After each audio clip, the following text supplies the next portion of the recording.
सुशांत सिंह राजपूत थे, सिद्धार्थ शुक्ला थे, डेथ तो मिस्ट्री ही है कि वो कैसे हुई है, तो उसमें क्या रहता है, वो आत्मा भटकती है या वो मुक्त हो जाती है? अपने सनातन धर्म में जो गर्भ संस्कार का जो एक कॉन्सेप्ट था, तो आपने कभी इनकी पास्ट लाइफ देखने की कोशिश की, जैसे धीरेन्द्र शास्त्री जी हैं, हाँ। प्रेमानंद जी हैं, सबकी ऐसी देखी है मैंने। और क्या हर कोई अपनी पास्ट लाइफ देख सकता है? श्रीदेवी मर गई किसी भी रीजन की वजह से, वो इवॉल्व होके मरी, तो उसकी चेतना जानवी कपूर में भी जा सकती है।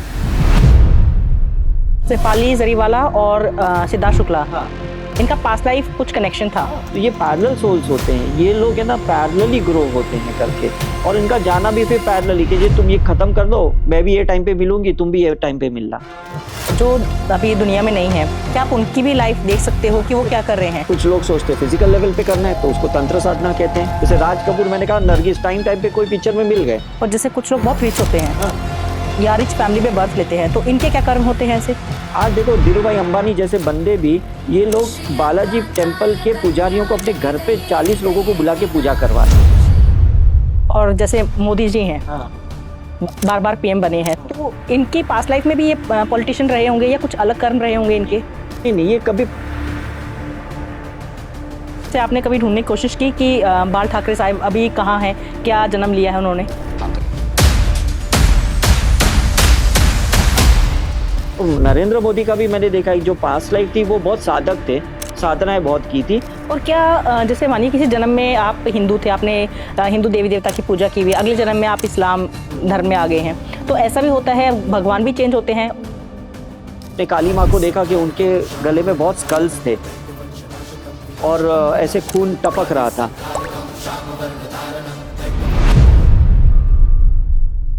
जय माता दी। सबसे ज़्यादा जो मुझे कमेंट्स आते हैं कि मैम आप किन्हीं ऐसे गेस्ट को लेकर आइए जो पीएलआर के बारे में बताएं, या जैसे अभी हम एक पॉडकास्ट लेकर आए थे, उसमें बहुत ज़्यादा डिमांड थी कि सिद्धार्थ शुक्ला के बारे में आप बात करिए, उनकी कैसे डेथ हुई थी, वो बहुत प्यारी सोल थी, बहुत अच्छी सोल थी, तो ये सब कैसे होता है।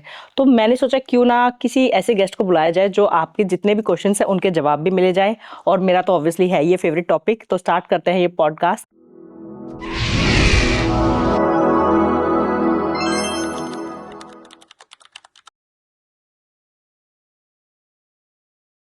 जय माता दी। जय माता दी।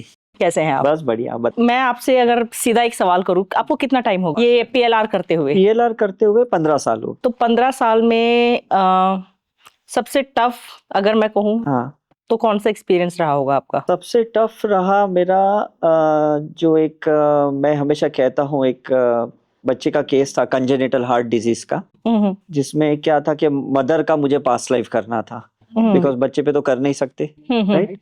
तो मदर के थ्रू जब रिग्रेशन किया तो पता चला कि ये बच्चे को कंजेनिटल हार्ट डिजीज का रीजन ये था कि पास्ट लाइफ में उनके ही एक रिलेटिव थे, एजेड पर्सन थे, और वो कुछ बहुत बड़ी क्रॉनिक डिजीज से गुजर रहे थे, और वो लेडी सोचती थी कि इनकी अगर डेथ हो जाए तो बेटर है करके, राइट। तो उन्होंने कुछ इंटेंशन भी डाला, उन्होंने कुछ ऐसे भाव डाले और एक्शन भी लिए, और वो बुजुर्ग की डेथ हो गई। लेकिन वो बदले के भाव से वो बुजुर्ग बच्चे के फॉर्म में इस लाइफ में कंजेनिटल हार्ट डिजीज के फॉर्म में आए। तो मदर को बहुत क्लियरली समझ में आया कि मेरे बेटे को ऐसा क्यों प्रॉब्लम है। 2 बार कार्डियक सर्जरी भी करवाई, लेकिन वो होल बंद नहीं हुआ। और उसके बाद जब वो मदर ने खुद फॉरगिवनेस किया, कुछ साइकिक सर्जरी करके एक प्रोसीजर था वो हमने करवाया, कुछ साईं बाबा के साथ हमने चैनलाइजिंग में मैसेज दिलवाया उनको, और उसके बाद जब उनकी इन्वेस्टिगेशन हुई बच्चे की, तो वो पूरा हार्ट का होल क्लियर हो गया विदाउट सर्जरी। तो जब वो कार्डियक सर्जन के पास गए तो वो शॉक्ड हो गए कि अभी तो मैंने सर्जरी परफॉर्म की भी नहीं और ये होल कैसे बंद हो गया करके। तो उसका बच्चे का सैचुरेशन लेवल अच्छा हो गया, ऑक्सीजन लेवल अच्छा हो गया। बिकॉज मैं सोचता हूँ जहाँ पे मेडिकल रीजंस होते हैं पास्ट लाइफ रिग्रेशन में, वो हमारे लिए ज़्यादा मायने रखते हैं, क्योंकि मैक्सिमम, जैसे मैं मेडिकल डॉक्टर हूँ, मैक्सिमम ऐसे केसेस में पता ही नहीं चलता कि ये बीमार क्यों है, इसको कैंसर क्यों है, इसको जुविनल डायबिटीज़ क्यों है, इसको कंजेनिटल हार्ट डिजीज़ क्यों है, उसको अर्ली एज में अस्थमा क्यों है, या ये मेंटली रिटार्डेड क्यों है, ये फिजिकल हैंडीकैप क्यों है।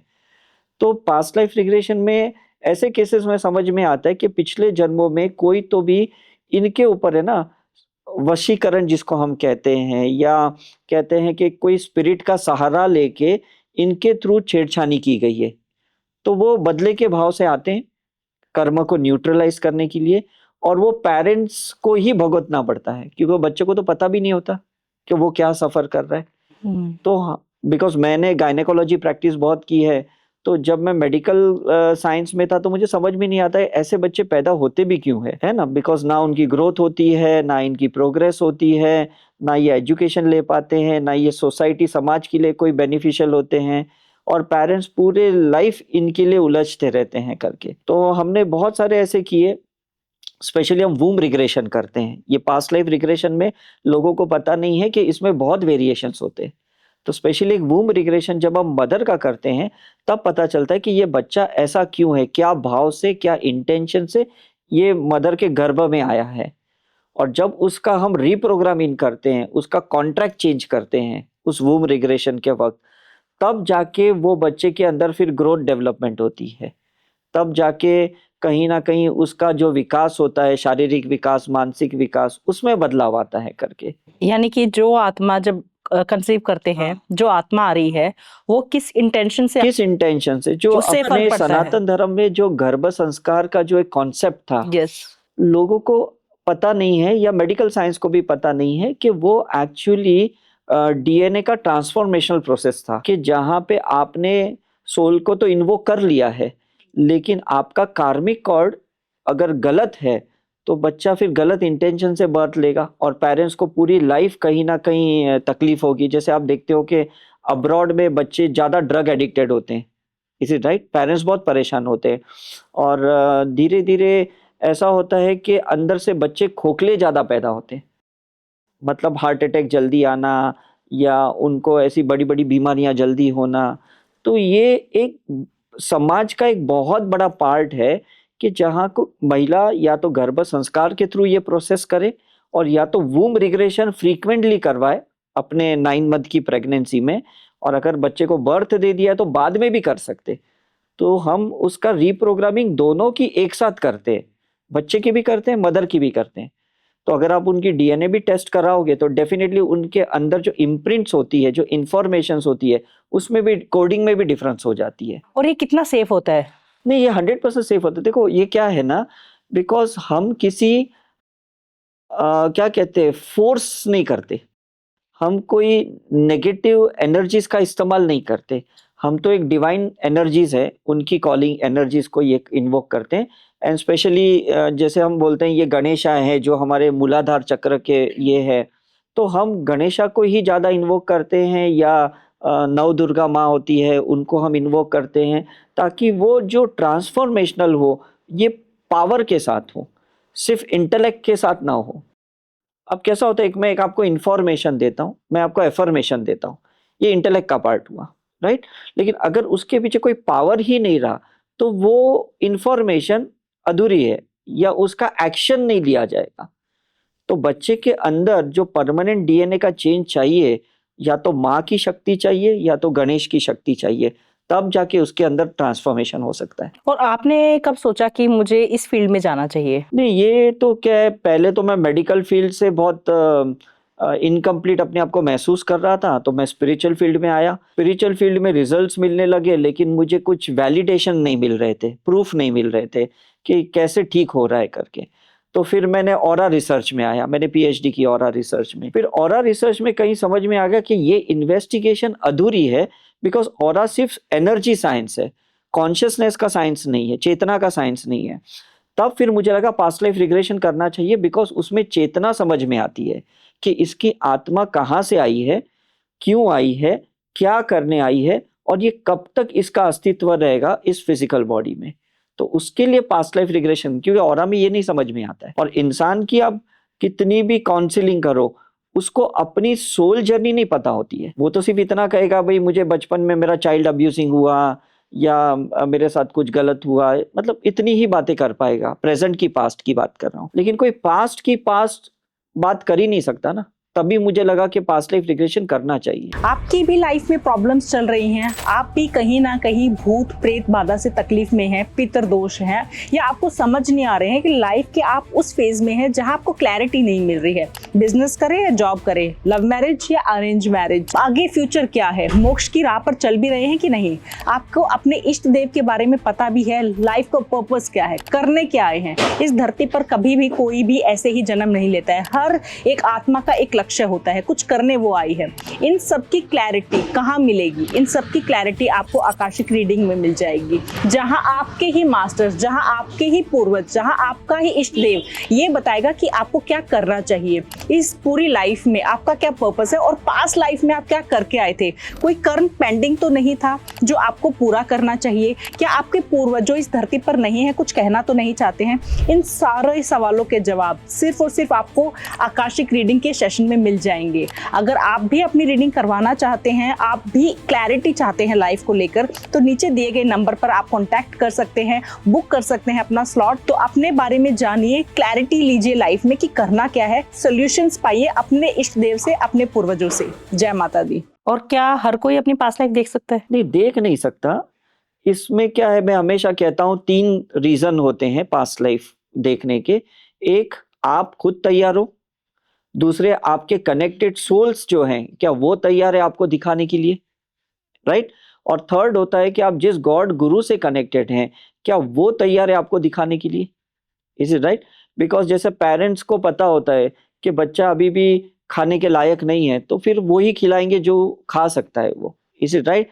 और काफी बार हम जो पब्लिक जो कनेक्टेड सोल्स कहते हैं वो अलाउ नहीं करेगी, बिकॉज आप अकेले की पास्ट लाइफ ओपन नहीं कर रहे हो, आप सबकी ओपन कर रहे हो। तो काफी बार क्या है, अनकॉन्शियस एनर्जीज ऑब्स्टेकल करती है कि नहीं तू मत देख, क्योंकि तू देखेगा तो मेरी भी फाइलें खुलेगी, मेरी भी लाइफ खुलेगी, तो फिर दोनों को हैंडल करना मुश्किल हो जाएगा ना। बिकॉज एक का जिनका कर रहे हो उनकी खुल गई, और एक वो जिनको देख रहा है अपनी पास्ट लाइफ में उनकी भी तो खुलेगी, है ना। जैसे मैंने अपनी पास्ट पहले 6 लाइफ देखी थी, तो मैंने जब देखी तो मुझे लगा कि चलो ये मेरी ही थी, तो ठीक है, मुझे सिर्फ एक्सेप्ट करने के लिए कुछ लॉजिकल रीजनिंग चाहिए थे। तो मैंने वहाँ ट्रैवल किया, जहाँ जहाँ मैंने पौंडीचेरी, गोवा की, लंदन की जो भी लाइफ देखी थी। लेकिन फिर मुझे ये नहीं पता था कि मेरे साथ लोगों की भी लाइफें खुलेगी। फिर जब मैं लोगों को अट्रैक्ट करने लगा तो मैं आश्चर्य रह गया कि मतलब अरबिंदो आश्रम से मुझे क्यों कॉल आया, या मुझे लंदन से क्यों कॉल आया है, या मुझे जयपुर से क्यों कॉल आया। मतलब आप ये कह रहे हैं कि अगर मानिए मेरी पास्ट लाइफ खुल रही है, तो मेरी पास्ट लाइफ में जो भी लोग जो भी उस जगह से थे वो मुझे खुद कॉल करेंगे, कनेक्ट होंगे। बिकॉज क्या है ना, आपने उनको भी तो छेड़ दिया ना। ओके। तो ऐसा नहीं होता है कि भाई आप इंडिविजुअल लेवल पे देखते हो और अपने प्रोसेस करके बाहर आ जाते हो। तो जिसकी कलेक्टिव पैटर्न्स कार्मिक ज्यादा होती है, जिसने कभी युद्ध किया होगा, जो कोई आर्मी पर्सन होगा, उसकी तो कलेक्टिव पैटर्न ज्यादा होगी ना। Is it right? कोई अगर एजुकेशनल लेवल पे देखो तो वो इंडिविजुअल लेवल पे हुआ कि हाँ भाई उसने पिछले लाइफ में कुछ बड़ा ज्ञानी अभ्यास किया है, तो वो फिर दूसरों की लाइफ में ज्यादा नहीं खोलेगा। लेकिन नॉर्मली क्या होती है, हमारी लोअर सोल लेवल की चक्रास की जो लाइफ होती है ना, वो कलेक्टिव ज्यादा होती है। चाहे इन्फेंट सोल है, बेबी सोल है, यंग सोल है, ये 3 लेवल पे ना बहुत कलेक्टिव पैटर्न्स होती है। तो छेड़ना नहीं चाहिए, तभी छेड़ना चाहिए आप सिर्फ गॉड को इन्वोक मत करो, आप उन कनेक्टेड सोल्स को भी इन्वोक करना पड़ेगा, उनसे भी परमिशन लेना होगा। फॉर एग्जाम्पल, अगर हम किसी पेशेंट की सर्जरी करते हैं तो रिलेटिव से भी कंसर्न लिखवाते कि क्या आप तैयार हो आपके ये फादर हस्बैंड की सर्जरी कराने के लिए, तभी हम सर्जरी करते हैं। तो past life is a soul surgery, आप ऐसा ही नहीं कर सकते। और क्या इसमें पास्ट लाइफ में जगह, नाम सब कुछ पता चल जाता है कि आप कहाँ से थे, क्या नाम था आपका? नॉर्मली तो पता चलता है, अनलेस क्या होता है कि वो बंदे की विजुअल क्लियरेंस नहीं है, वो किनेस्थेटिक है, कभी वो फील ज्यादा करता है, कभी वो ऑडिटरी होता है, सुनता ज्यादा है, तो वो देख नहीं पाता। तो काफी बार हम ऐसे रिग्रेशन के वक्त पूछते हैं कि भाई सामने कोई कैलेंडर है, आप देखो कौन सा साल है, कोई तारीख देखो, या कोई ऐसी पेंटिंग है, या कोई ऐसी मतलब आर्किटेक्ट है, तो वो जब डिस्क्राइब करता है तो समझ में आता है कि आर्किटेक्ट कौन से युग की होगी। कोई स्टैच्यूज होती है, तो इससे अनुमान लगाया जाता है ये कौन से साल की बात कर रहा है। या कौन से लोकेशन की बात कर रहा है। मतलब वो कहता है भाई ये किला है, ये राजा का किला है, तो हम पूछते हैं भाई कौन सा राजा है, तो वो ये नाम बताता है कि भाई ये मानसिंह का किला है, तो पता चलता है कौन से साल में ये मानसिंह उस किले का राजा था, ऐसा है, राइट। आपके ब्रेन में ना कोई भी लाइफ की कितनी इम्प्रिंट डेप्थ की है ना, उससे ही रिग्रेशन होता है। आपने उसको कितना डाइल्यूट कर दिया है ना, तो फिर इतनी इंफॉर्मेशंस नहीं निकल सकती है। और स्पेशली अभी मैं देख रहा था आप लेफ्ट हैंडेड हो, यस, है ना, तो आपका राइट ब्रेन ज्यादा एक्टिव है। आप जैसे लोगों की पास्ट लाइफ रिग्रेशन करना इजी है, लेकिन जो राइट हैंडेड होती है ना उनकी डिफिकल्ट होती है, क्योंकि वो लेफ्ट ब्रेन वाले होते हैं, लॉजिकल ज्यादा होते हैं, तो उनकी पास्ट लाइफ करना बहुत डिफिकल्ट होता है करके, है ना। तो आपके जो इंफॉर्मेशन है वो आपकी चंद्र नाड़ियां से होती है, तो चंद्र नाड़ियों में डेप्थ की इंफॉर्मेशंस होती है, सूर्य नाड़ी में नहीं होती है। सूर्य नाड़ी में क्या होता है, जैसे कोई चीज हुई, घटना हुई, वो वहां जल जाती है, बर्न हो जाती है, इवेपरेट हो जाती है। लेकिन चंद्र नाड़ी में क्या होता है, इम्पैक्ट इमोशनल होती है ना। तो इसलिए लेफ्ट हैंडेड लोगों की पास्ट लाइफ करना बहुत ईजी है। तो हम क्या करते हैं पास्ट लाइफ रिग्रेशन में, इंसान के लेफ्ट ब्रेन को साइलेंट करते हैं, काम करते हैं, और राइट ब्रेन में जाके रिग्रेशन करते हैं। कभी भी लेफ्ट ब्रेन का रिग्रेशन हो ही नहीं सकता। अगर करना है तो सिर्फ प्रेजेंट लाइफ रिग्रेशन कर सकते, लेकिन जो रियल पास्ट लाइफ होती है वो राइट ब्रेन की ही होती है। तो जैसे मैंने अपना जैसे लाइव हुआ था हमारा संजीव मलिक जी के साथ, तो उसमें मैं पास्ट की जगह फ्यूचर मेरा दिखने लग गया, तो क्या ऐसा पॉसिबल है? देखो क्या है ना, अगर आपके अंदर फ्यूचर की क्यूरियोसिटी ज्यादा है ना, जिसको हम मेडिकल साइंस में कभी एंजाइटी भी बोल देते हैं, तो क्यूरियोसिटी ज्यादा होने की वजह से ना आप फ्यूचर में ही ज्यादा जंप करोगे। बिकॉज आपको लगता है 2 साल बाद क्या होने वाला है मेरे साथ, 4 साल बाद क्या होगा, मैं कितनी जीने वाली हूँ, मेरे साथ फ्यूचर में कौन रहेगा, मैं क्या क्या और प्रोग्रेस करूंगी। तो अगर वो चीजें ज्यादा आपकी दिमाग में चलती रहती है तो डेफिनेटली आप फ्यूचर लाइफ प्रोग्रेशन में ही जाओगे। लेकिन अनफॉर्चुनेटली फ्यूचर लाइफ प्रोग्रेशन पे ना हम कभी डिपेंड रह ही नहीं सकते, क्योंकि आपकी कलेक्टिव पैटर्न्स वापस इंटरफियर करेगी। आपने जो फ्यूचर देखा, उस फ्यूचर में अगर लोगों ने सपोर्ट नहीं किया तो ये इनवैलिड हो गया कि नहीं, है ना। फॉर एग्जांपल अगर मैं देखता हूं कि फ्यूचर में मैं इलेक्शन जीत रहा हूं और अगर मुझे जनता ने सपोर्ट ही नहीं किया तो मेरा फ्यूचर लाइफ तो गलत ही गया ना। तो ऐसा हो सकता है कि जो देखा हो वो गलत भी हो जाएगा, बिकॉज जहां कलेक्टिव लोग हैं वो गलत होता है, इंडिविजुअल लेवल पे वो सही होगा। अगर आपने कभी सोचा कि हाँ फ्यूचर में मुझे दिख रहा है कि मैंने पीएचडी की है, तो वो इंडिविजुअल लेवल पे है तो वो सही जाएगा। लेकिन जहां पे लोग कंसर्न्ड है, जहां पे लोगों का कंट्रीब्यूशन है, वो फ्यूचर लाइफ प्रोग्रेशन हो ही नहीं सकता। इसलिए आपने देखा बड़े बड़े ज्योतिष, एस्ट्रोलॉजर पास्ट का अच्छा बता सकते हैं, फ्यूचर का प्रेडिक्ट ही नहीं कर सकते, क्योंकि इट्स एन अनप्रेडिक्टेबल। जितने भी सोल्स हैं आपको समझ में ही नहीं आएगा कि वो क्या अलाउ करते हैं कि क्या अलाउ नहीं करते, then how can you predict. तो इसलिए बड़े बड़े पंडित, ज्योतिष, ये जब बड़े इलेक्शंस के नेता जाते हैं उनके पास, स्पोर्ट्समैन जाते हैं, एक्टर एक्ट्रेसेस जाते हैं, तो ये बता ही नहीं सकते कि आप जीतने वाले हो हारने वाले हो, कैसे बताएंगे, बिकॉज लोगों पे डिपेंडेंट है ना ये, तो ये पॉसिबल ही नहीं है करके। और क्या इसमें पीएलआर में कोई रिस्क भी होता है? रिस्क तो बहुत होता है, मैंने यही बोला सबसे बड़ा रिस्क क्या होता है कि गड़े मुर्दों को उखाड़ना। आप प्रेजेंट लाइफ को हैंडल नहीं कर पा रहे हो, पास्ट लाइफ को ओपन करोगे तो कितना मुश्किल हो जाएगा। इसलिए हमको पता चला है कि पीएलआर एक है ना डेल्टा लेवल की फ्रीक्वेंसी है, उस डेल्टा लेवल की फ्रीक्वेंसी की पहले हीलिंग आनी चाहिए, जिसको हम करुणा कर्म सोल डीएनए हीलिंग कहते हैं। तो वो अगर सिंबॉलिक हीलिंग है, जब तक इंसान वो हीलिंग नहीं सीखता या वो साइकिक सर्जरी नहीं सीखता ना, उसको पास्ट लाइफ रिग्रेशन करना ही नहीं चाहिए।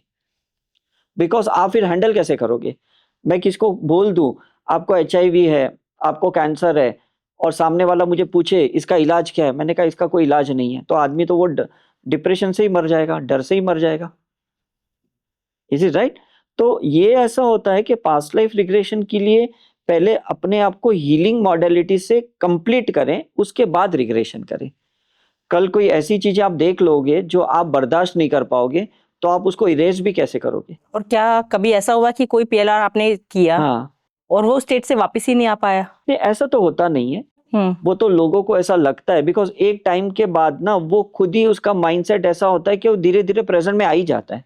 जैसे कल ये कैसा हो रहा था पास्ट लाइफ रिग्रेशन, हमने एक बंदे को बुलाया था, हमने 1.5 घंटा उसका पास्ट लाइफ किया, लेकिन वो 2.5-3 घंटे तक बाहर ही नहीं आ रहा था। तो उसने कल 12 पास्ट लाइफ देखी, और बाहर आने के बाद फिर मतलब मेरी स्टूडेंट कर रहे थे, और जब उन्होंने मुझे मैसेज किया, सर ये बंदा बाहर ही नहीं आ रहा है पास्ट लाइफ से, मैं क्या करूं? तो मैंने कहा कुछ नहीं, मैं यहाँ से उसकी कॉर्ड कटिंग करता हूँ, बिकॉज मैं ट्रैवल कर रहा था बाबा जी के यहाँ पे, और रिग्रेशन चल रहा था अहमदाबाद के मेरे सेंटर पे। तो मैंने यहाँ से कॉर्ड कट किया, कॉर्ड जैसे कट किया उस बंदे के फोटो देख के, वो बंदा बाहर आ गया। बाहर आने के बाद भी उसने 3 लाइफ देखी, और उसने मुझे भी देखा जब वो बाहर आ रहा था। तो वो मेरी स्टूडेंट को बोल रहा था, मैं उदय सर को देख रहा हूँ, मैं ओशो को देख रहा हूँ, फिर और भी किसी का नाम बताया 3 लोगों का, कि भाई ये मैं 3 लोगों को देख रहा हूँ। मतलब सोचो कि किसी की पास्ट लाइफ अगर सरफेस पे होती है ना, तो उनको तो आप बैठे बैठे भी दिखा सकते हो, और जिनकी बहुत डेप्थ में होती है और फियर ज्यादा है, डाउट ज्यादा है, तो आप कितना भी गहराई में लेके जाओ वो बंदा देखेगा ही नहीं। तो पहले तो डाउट एंड फियर की हीलिंग करनी पड़ती है, फिर जाके आप रिग्रेशन करोगे तो सक्सेसफुल होगा। जैसे आपने कॉर्ड कटिंग का नाम लिया, हाँ। क्या होती है कॉर्ड नहीं, कटिंग? कॉर्ड कटिंग में क्या है ना, हमें पता है कि तारे जुड़े रहती है, हमारी भगवान के साथ है, गुरुओं के साथ है, तो लोगों के साथ भी तो हमारी तारे जुड़ी है कि नहीं? तो हम यहाँ से इंटेंशन डालते हैं कि वो अपनी पास्ट लाइफ से कट हो जाए, इज इट राइट? तो जैसे वो कट का एक इंटेंशन डाल के हम हीलिंग करते हैं ना, तो वो बंदा प्रेजेंट में आ जाता है। तो जब भी मुझे कोई अपने स्टूडेंट कहते हैं कि सर ये बाहर नहीं आ रहा है, ये अभी भी देखे ही जा रहा है और तकलीफ भी हो रही है, तो मैं कहता हूँ उसको कॉर्ड कटिंग करवाओ, उसको एक एफर्मेशन दो, इंटेंशन दो कि वो अब पास से डिस्कनेक्ट हो गया और प्रेजेंट से रिकनेक्ट हो गया। तो जैसे वो इंटेंशन डालते हैं ना, वो तुरंत आ जाता है करके। और क्या सब याद भी रहता है ये होने के बाद, पूरा प्रोसेस होने के बाद? कुछ लोगों को ही याद रहता है, कुछ लोगों को क्या होता है ना, वो एक डिफिकल्ट होता है कि अगर याद रखेंगे तो हैंडल भी कैसे करेंगे, इज इट राइट?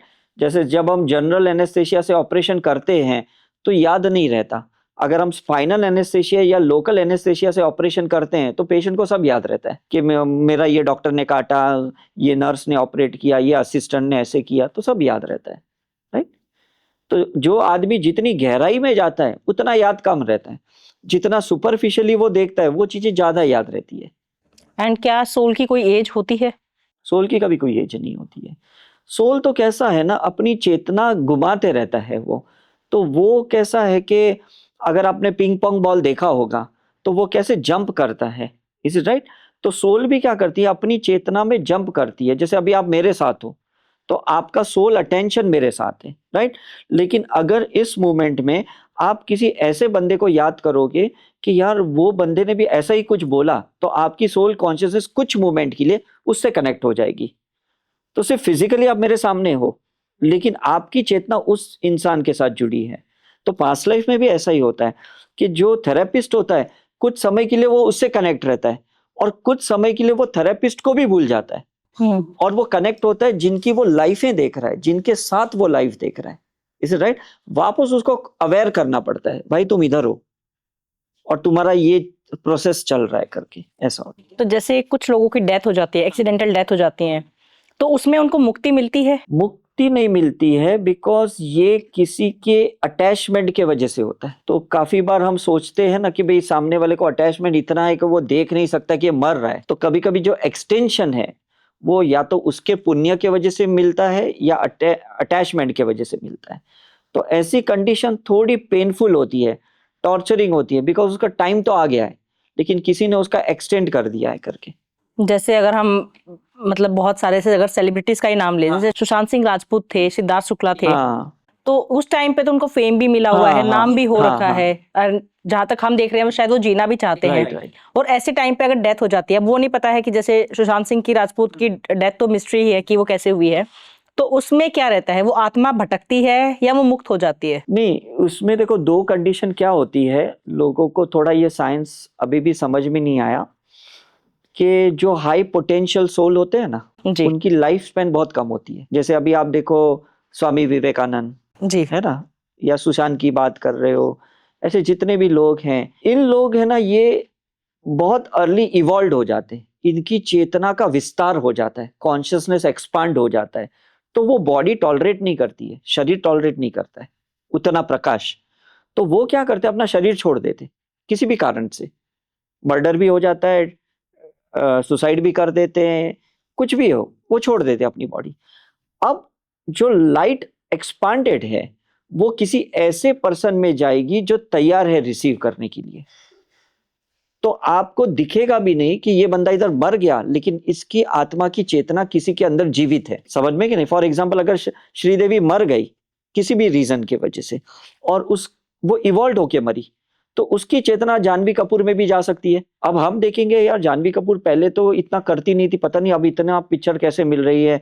अब वो डांस भी अच्छे उसके जैसे कर रही है, उसकी आंखें भी धीरे धीरे वैसे दिखने लगी है, उसके टेक्सचर भी वैसे दिखने लगे हैं, उसके एक्सप्रेशन भी वैसे दिखने लगे हैं। तो इसका मतलब ये लोग एक हॉटस्पॉट के जैसे ना अपनी चेतना दे के जाते हैं, बिकॉज शरीर बर्दाश्त नहीं कर पाता है तो शरीर को तो छोड़ना ही पड़ेगा। लेकिन ये मतलब ये इमॉर्टल सोल्स हैं जो अपने फ्री विल से किसी को दे के जाते हैं। इनको फिर से जन्म लेने की जरूरत ही नहीं है। ओके। हाँ, बिकॉज ये जन्म लेंगे क्यों? उनका अपना काम, जैसे नागा साधु होते हैं, ये लोग मरते भी नहीं है, जन्म भी नहीं लेते। ये अपनी चेतना टाइम टाइम पे ना किसी को देते रहते। तो हमने सुना है कुंभ के मेले में बच्चे अगवा हो गए, बच्चे गायब हो गए, आपने सुना होगा, है ना? ये होता क्या है कि कोई बच्चा एकदम इवॉल्व होता है और उसको पेरेंट्स ऐसे मिले हैं कि जो बहुत गरीब है, कुछ काम नहीं कर रहे, कुछ उसको पढ़ने नहीं दे रहे हैं। तो ये नागा साधु क्या करते हैं, अपनी ऐसी हाई चेतना ऐसे बच्चे को अगवा करके दे देते। फिर वो बच्चा बहुत अच्छा स्पिरिचुअल वर्क करता है, कोई धार्मिक क्रियाएं करता है, मतलब कहीं पे चला जाएगा, वो हिमालय पे जाएगा, कहीं पे स्पिरिचुअल ऑर्गेनाइजेशन ओपन करेगा और लोगों को समझ में भी नहीं आएगा कि ये वो ही बच्चा है। तो दैट इज ऑल्सो पॉसिबल। आपने देखा होगा श्री श्री रविशंकर या सत्य साई बाबा, ये लोग 7 साल की उम्र से भगवत गीता इनको पता थी, किसी ने पढ़ाई नहीं थी इनको, लेकिन इनके अंदर वो किसी ने चेतना ऐसे बायोरिदमिक साइकिल से बोलते डाल दी कि वो एकदम ही इवॉल्व होके निकले बाहर, कि कोई सोच भी नहीं सकता है कि ये बच्चा तो नॉर्मल दिख रहा था, ये तो नॉर्मल फैमिली से था, ये उस लेवल पे पहुंचा कैसे? मतलब कोई तो चेतना मिली होगी ना उसको। Is it right? तो ये क्या अपने हाथ में है? हाथ में नहीं है, ये फ्री विल में है। ये जिनका कार्मिक नहीं होता ना वही कर सकता है, हर बंदा नहीं कर सकता है। आज अगर अमिताभ बच्चन चाहे भी तो अपनी अभिषेक बच्चन को वो चेतना नहीं दे सकते, अभी तक वो इतने फ्री विल में नहीं आए। लेकिन ऐसे काफी लोग, अगर आप देखो कि सपोज एक राज कपूर फैमिली है, इज इट राइट? आप देखो कि इनकी फैमिली में कोई ना कोई एक बंदा तो एक टॉप स्टार बन जाता है। मतलब ये कहाँ से बनेगा? मतलब पृथ्वीराज कपूर में चेतना इतनी जबरदस्ती, और मे बी वो फ्री विल वाली होगी, तब जाके उन्होंने एक एक बच्चे, ग्रैंडसन, ग्रैंड डॉटर के अंदर वो चेतना का फ्रेगमेंटेड पार्ट डाल दिया, तब जाके ये इतने फेमस हुए। नहीं तो अगर आप देखो एक फैमिली में इतने लोग कैसे फेमस हो सकते? नहीं तो कितने, देवानंद की फैमिली है कि नहीं? ऐसे कितनी फैमिलीज है, लेकिन कहाँ वो लोग पिक्चर में? राजेश खन्ना की डॉटर कहाँ पे आई? Is it right? तो ये होता है कि जो हाई पोटेंशियल लोग, जो पुण्यशाली आत्माएं होती है ना, उन लोगों का एक डेथ बहुत बड़ा कारण होता है। वो ऐसे ही नहीं मरते, वो सोचते हैं कि भाई हमारी चेतना वेस्ट नहीं जानी चाहिए, हम शरीर भले छोड़ दें लेकिन हमारी चेतना किसी में तो जाके वो काम करनी चाहिए, ऐसा होता। और जैसे आपने कहा पुण्य आत्मा, हाँ। पुण्य आत्मा का क्या मतलब? मतलब फ्री विल, कर्मा उन्होंने डिसॉल्व कर दिया है। आपने सपोज रेस्टोरेंट का 1,000 रुपए का बिल था और आपने 5,000 रुपए बिल पे कर दिए, तो 4,000 आपका पुण्य हुआ कि नहीं? आप बोल सकते हो कि ये 4,000 में आप किसको भी खाना खिला सकते हो, रेस्टोरेंट वाले को। तो आपने क्या किया, अपने कार्मिक तो क्लियर कर दिए, डेप्थ तो क्लियर कर दिए, उससे भी ज्यादा आपने पुण्य क्रिएट किया, उससे भी ज्यादा आपने लोगों को हेल्प की, ह्यूमन सर्विसेज दी। तो वो लोगों की सोल में एक परमिशन होती है कि आपको रीबर्थ लेना है या आपको आपकी चेतना किसी को दे देनी है जो आपका काम करे। और ऐसे कितने लोग हमने देखे हैं पास्ट लाइफ रिग्रेशन में, वो सोचते हैं ये उम्र तक तो हमने कोई बड़ा काम किया नहीं, पता नहीं अचानक ऐसा क्या हो गया कि हम कहाँ के कहाँ पहुंच गए। Is it right? तो वो पुण्य आत्मा के पास एक डीएनए सुपर जीन्स होती है, वो सुपर जीन्स वो किसी में भी डाल सकते हैं, वो किसी में भी, गरीब आदमी पे भी डाल सकते हैं, मतलब एक मेल फीमेल में भी डाल सकता है, कुछ भी कर सकता है, वो अब्रॉड भी डाल सकता है। तो जैसे अगर मैं अपना एग्जांपल दूं, मैं बचपन से ही बहुत स्पिरिचुअल थी। हाँ। मेरी फैमिली में बैकग्राउंड में कोई नहीं इतना है, तो ये कैसे, ये पास्ट लाइफ से आया है? पास्ट लाइफ से आया ना, बिकॉज अभी मेरी फैमिली भी जैन फैमिली से बिलोंग करती है, टोटली रिलीजियस है, धार्मिक है, आध्यात्मिक बिल्कुल नहीं है वो। तो वो मेरे अपने पास्ट लाइफ देखे मैंने कि जिसमें मैं ये करता ही आ रहा था। मतलब मुझे तो सिर्फ एक फैमिली नाम के लिए चाहिए थी कि भाई हाँ तुम एक धार्मिक फैमिली से बिलोंग करते हो, लेकिन वो आध्यात्मिक जो एक नेचर था वो बाय डिफॉल्ट आया ना। तो हमारा पेरेंट्स का डीएनए का कंट्रीब्यूशन होता है फिजिकल ग्रोथ, उसमें हमारा स्पिरिचुअल ग्रोथ का इनका कंट्रीब्यूशन शायद नहीं होता। और जो अभी दुनिया में नहीं है, क्या आप उनकी भी लाइफ देख सकते हो आराम कि से वो देख क्या कर सकते, रहे हैं? आराम से देख सकते।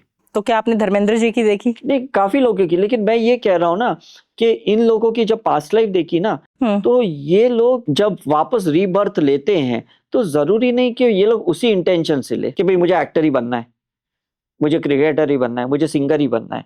ये फिर ऐसा चैलेंज उठाते हैं नेक्स्ट लाइफ में, ऐसा कुछ बने कि वो कभी कुछ किए ही नहीं थे, तो वो स्ट्रगल ही करते रहेंगे। लेकिन उनका जो सक्सेस वाला कॉन्शियसनेस था वो किसी ना किसी एक्टर को दे के जाएंगे, किसी ना किसी सिंगर को दे के जाएंगे। वो किसी को भी दे सकते हैं, किसी को भी मतलब दे सकते हैं। अपनी ही फैमिली में दे, वो जरूरी नहीं है। हम लोग क्या है ना, आप देखो ना अपनी लाइफ में भी आप कुछ लोग से बहुत इंप्रेस्ड हुए कि नहीं? जी 100% हुए। तो आप कभी सोचते रहेंगे कि यार ये बंदा इतना आगे, अगर लाइफ में मैं भी इसके लिए कुछ कर सकता हूं तो शायद मैं करूंगा। तो आपके डेथ के बाद क्या आपकी चेतना उसके पास जाएगी, बिकॉज आप बहुत इंप्रेस्ड हुए उससे। कुछ लोग एक्टर एक्ट्रेसेस से होते हैं, कुछ लोग बड़े बड़े स्पोर्ट्समैन से होते हैं, यार क्या खेल रहा है, क्या ओलंपिक कर रहा है, ऐसा है करके। तो ये हमारी एक चॉइस होती है कि हम शायद किसी को दे दें और वो बंदा भी कहाँ पे चला जाए, राइट? आप देखते हो ना कि कोई एक मैच चलती है और मैच में बहुत ऑडियंस है और ऑडियंस उनको मोटिवेट कर रही है और आपको पता भी नहीं चलेगा किसके मोटिवेशन से ये इतना खेल रहा है, कहीं से तो उसको वाइब्रेशंस आ रहे कि नहीं। तो पास्ट लाइफ में ऐसे होता है कि हम लोग क्या करते हैं, पास्ट लाइफ के बाद ना हम उसकी सुपर जीन्स एक्टिवेट करते हैं, हम उसकी चैनलाइजिंग करते हैं ताकि वो अपनी चेतना को किसी ना किसी को दे के ना अपना सपना पूरा करे, अपनी डिजायर पूरी करे। बिकॉज कभी कभी बॉडी आपकी काबिल नहीं होती है वो एक्शन लेने के लिए, कभी एज हो जाती है। अब धर्मेंद्र ये एज की है, वो सोचते भी है कि मुझे कुछ करना है, वो नहीं कर पाते और वो चले गए। तो डेफिनेटली अपनी वो जो पुण्य वाली फ्रेगमेंटेड कॉन्शियसनेस है वो किसी को तो दे के जाएंगे कि नहीं, ऐसा होता है करके। तो जैसे काफी रील्स वायरल, मतलब जो हाँ। पीएलआर एक्सपर्ट हैं उन्होंने काफी रील्स वायरल हो रखे हैं कि शेफाली जरीवाला और सिद्धार्थ शुक्ला, हाँ इनका पास्ट लाइफ कुछ कनेक्शन था। हाँ हाँ हाँ।